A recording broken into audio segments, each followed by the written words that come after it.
Well, yung reenacted budget na sinasabi ninyo, no, para sa budget ng OVP, it is not possible, no?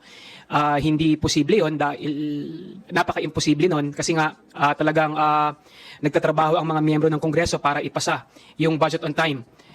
Kung ang tingin ng ating Vice President, kaya niyang isabotahe yung pagpasa ng budget ng ating pamahalaan for 2025, hindi po papayagan ng Kongreso yon. Nagtatrabaho po ang mga miyembro ng Kamara para ipasa siya on time.